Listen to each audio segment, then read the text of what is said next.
Izola Curry tried to do something in 1958, but she failed. And because she failed, most people have never heard of her. However, if she had succeeded, she would have drastically altered history. After you hear today's story, you're going to wonder how this isn't a story found in every history book in America. And with that being said, viewer discretion is advised. Let's get into who was Izola Curry.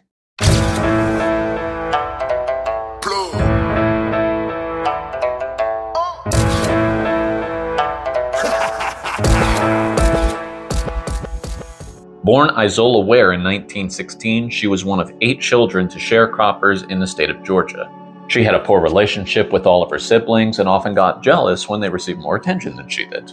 She also wasn't a great student. By the time she reached the 7th grade, she was ready to drop out of school and just start working, find whatever job she could to make ends meet. So as she got older, she bounced around from city to city and eventually state to state too. She started in Georgia, then went down to Florida, went up to Kentucky, over to Missouri, to Ohio, and eventually New York. Along her journey to New York, she met a man named James Curry, and the two of them would get married when she was 21 years old. Now, the relationship really didn't last very long. In fact, it only lasted for 6 months before James and Izola agreed to part ways from one another. However, Izola would hang on to James's last name, Curry. So she went by Izola Curry from that point forward. Now, she's determined to find any sort of work that she can. Remember, she is a single black woman living in pre-civil rights America at this point. She tried finding jobs as a housekeeper, as a short-order cook, as a factory worker. But her biggest issue was she had this thick Southern accent, and she suffered from delusions, which meant that she often jumbled up her words and they appeared to be nonsensical, and people got sick of trying to understand her over the years. Any job that she had, eventually she'd get fired from and get thrown back out onto the streets. Now, the last time this happened was in 1958 when she was living in the Harlem neighborhood in New York City. These delusions would get stronger and stronger, and they would start to take over her brain completely, and she concluded that something was out to get her. The reason she was unable to hold down a job was from some outside force, something out of her control. And that something was the National Association for the Advancement of Colored People, or the NAACP. She was convinced that the NAACP was out to get her, that they were monitoring her, and that they wanted to keep her unemployed. In fact, she was so convinced that this was happening that she wrote a letter to the Federal Bureau of Investigation, or the FBI, to let them know that the NAACP was out to get her. Now, obviously, only the FBI knows what this letter looked like, but you'd have to imagine this woman, who's been fired on multiple occasions for being such a rough communicator. Odds are they definitely did not find this to be a credible source. And so once again, Curry is feeling dejected. She doesn't feel like she's being taken seriously, and let's be honest, she wasn't. However, she did feel like if she could provide some sort of proof that the NAACP was out to get her, then maybe the FBI would take it more seriously, and maybe she'd be able to find employment again. Fast forward to September 19th, 1958. Izola left her apartment and started walking along 125th Street on her way to go to the theater. She was planning to see a double feature, one movie being Tarzan and the other being some native picture. Now, 125th Street is a very busy street in Harlem. Doesn't really matter what year you're talking about. 125th Street may as well be the main street of Harlem. While Izola was on her way to the theater, she noticed that there was an abnormally larger number of people, though, that were gathered, like a mob of people. She didn't really know why, so she decided to join in that crowd to try to get some answers. There seemed to be a black man who was talking from a podium near the front of the crowd, and he was riling everybody up, and then you also had a couple other great black men that were amping up the crowd, like Jackie Robinson, the baseball legend, or Duke Ellington was leading a band. But Izola looked back at the man who was standing at the podium. She thought she recognized him, but she couldn't really figure out why. So she went over to someone that was in the crowd and asked, who is that? And when they told her who he was, she said, yes, that's why I think I know who he is.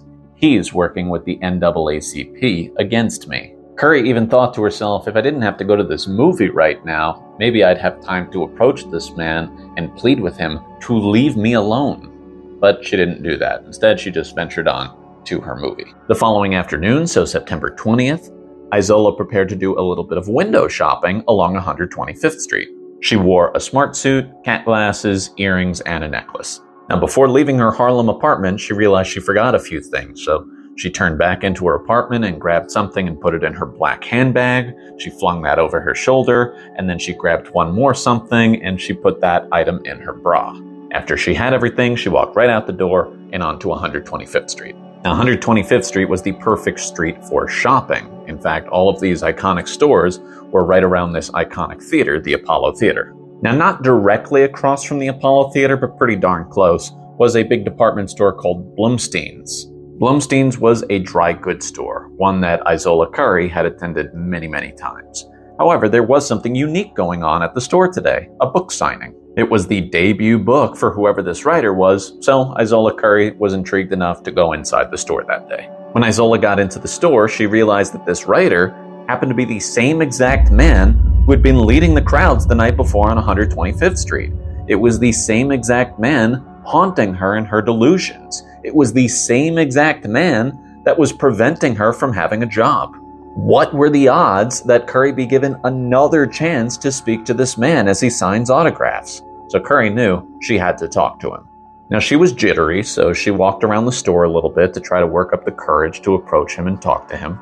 And when she did, she stepped up to his table, she shook his hand, it was very cordial, but then immediately she started berating this guy. She says, "You've been annoying me for a long time, you've been torturing me, why are you trying to kill me?" Now, of course, this man has never seen Izola Curry before in his life. This just seems like a woman who is maybe going through something, just needs to vent, and so he waves off his security and allows her to speak her mind. And then after she finally started to calm down, Izola asked what his name was, and then he said it to her. And after hearing his name, something changed inside of her. She felt wrath. She felt vengeful. So Izola reached into her black handbag and she grabbed that something that she had stashed in there just before leaving her apartment. And that something was an ivory-handled 7-inch letter opener. Before security had any time to react, Izola Curry plunged that letter opener into Martin Luther King Jr.'s chest. The man that Izola Curry had seen the previous night leading crowds of black New Yorkers on 125th Street was the 29-year-old Reverend Martin Luther King Jr., the man who spearheaded the civil rights movement in America. At this point in his career, Martin Luther King Jr. had not participated in the 1960s freedom rides. He hadn't yet worked tirelessly to see the Civil Rights Bill passed in 1964 or the Voting Rights Act in 1965. He hadn't given his I Have a Dream speech yet. He hadn't marched from Selma to Montgomery yet. All of that was nearly taken away by Izola Curry at this book signing. The book was Stride Towards Freedom, which spoke of Dr. King's experiences with the Montgomery bus boycott. But the autographs obviously had to come to a halt. The main goal right now is to keep Dr. King alive. An elderly woman approached and suggested maybe we should pull the blade out. However, another onlooker said, no, that's way too dangerous. And thank goodness that onlooker said something, because if they had pulled that blade out, almost certainly Dr. King would have died right there. An ambulance arrived minutes later, and Dr. King was taken to Harlem Hospital, where an x-ray could be taken to determine what the next course of action was. Remember, there's still a letter opener sticking out of his chest. As it turned out, the blade of this letter opener was touching Dr. King's aorta. The aorta is the largest artery in the human body and carries blood from the heart to the circulatory system. If the aorta is punctured, then you drown in your own blood. That's it, you die. That means that if this ambulance had driven over a bad pothole, Dr. King dies instantly. So the fact that he even made it to Harlem Hospital was a miracle in itself. The surgical team worked for 2 hours and successfully removed this blade without any further damage. They had just performed a miracle as well. 10 days after the attack, Dr. King gave a statement referring to Izola Curry. He said he felt sorry for her. He felt no bitterness towards her, and he hoped that she was able to get the help that she needed. The item that Curry had stashed inside of her bra was a loaded .25 caliber pistol. She said she never intended on using it. However, if she had needed it for self-defense, it would have come out. Curry was diagnosed as having paranoid schizophrenia, and it was declared that she was unfit to stand trial. She was sent to a hospital for the criminally insane, where she would remain for the next 14 years. She was then transferred to another psychiatric center in Upper Manhattan before she bounced around from nursing home to nursing home until she died. She actually got to live a majority of her life in anonymity because she had failed to assassinate Dr. Martin Luther King Jr. Izola Curry died from natural causes at the age of 98 in 2015. As for Dr. King, after a few days in recovery, the doctors allowed him to move around the hospital a little bit, and he would use this time to look over some of the mail that he had received, a lot of that being get well cards from anybody, although a lot of them were from big-name politicians like the governor or the vice president and even the president, and he would reference all of this in the last speech he would ever give, which was titled, "I've Seen the Mountaintop." King spoke of how he couldn't remember a single word that any of these well-respected men had written. However, there was one piece of mail that stuck out to him, and it was sent to him by a 9th grade white girl from White Plains High School in New York. She wrote in her letter that she had read the report put out by the New York Times that stated that this blade had nearly punctured Dr. King's aorta and certainly would have if he had sneezed or coughed that day. So this girl wanted to write a letter to Dr. King just to tell him how happy she was that he didn't sneeze.